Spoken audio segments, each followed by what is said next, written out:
это официальный государственный символ республики, предусмотренный Конституцией Ингушетии, поэтому сегодня его звучание особенно актуально. Этот год выпал на юбилейные даты. Накануне мы говорили о 80-летии депортации, а сегодня уже о 30-летии нашей Конституции. Референдумы, законы, государство. Эти слова для третьеклассников, может быть, сложные и не всегда понятные, но они понимают, что такое Родина, и знают, как ее любить.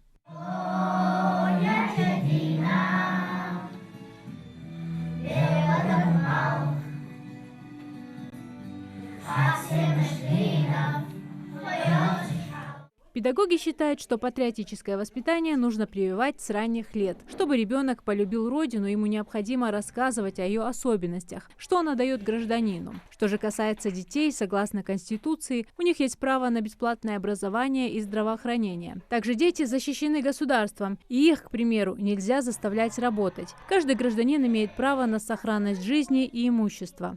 Мы многонациональный народ Республики Ингушетии, чтя память предков, завещавших нам идеалы добра, справедливости и любви к Отечеству, сознавая ответственность за исторические судьбы государственности Ингушетии, утверждая свободу, право и обязанности человека и гражданина, принимаем Конституцию Республики Ингушетии и провозглашаем ее основным законом. Сегодня был День Конституции. Мы живем в очень хорошей республике, самой гостеприимной.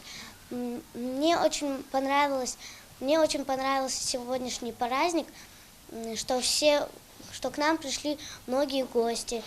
Я очень рада, что вы все собрались на этот праздник к нам, чтобы посмотреть, как мы выступали. Я очень рада, что сегодня День Конституции Республики Ингушетия. Именно Конституция дает нам право жить в своей республике, сохранять свою идентичность. И это мероприятие пропитано национальными мотивами.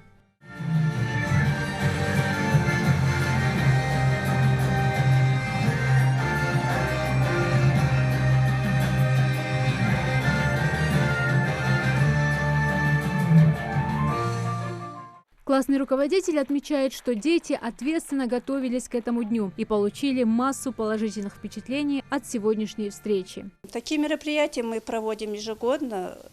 К мероприятию мы готовились очень тщательно. Дети были очень довольны, что они выступают, особенно когда они услышали, что они будут выступать для зрителей. Очень важно это делать с самого детства, потому что чувствуется, когда ребенок говорит про свою республику, что у него вот этот патриотизм просыпается. Все дети с радостью готовились, с радостью выступали, репетировали. Все делали с большим удовольствием. Подобные тематические мероприятия сегодня прошли во всех школах региона.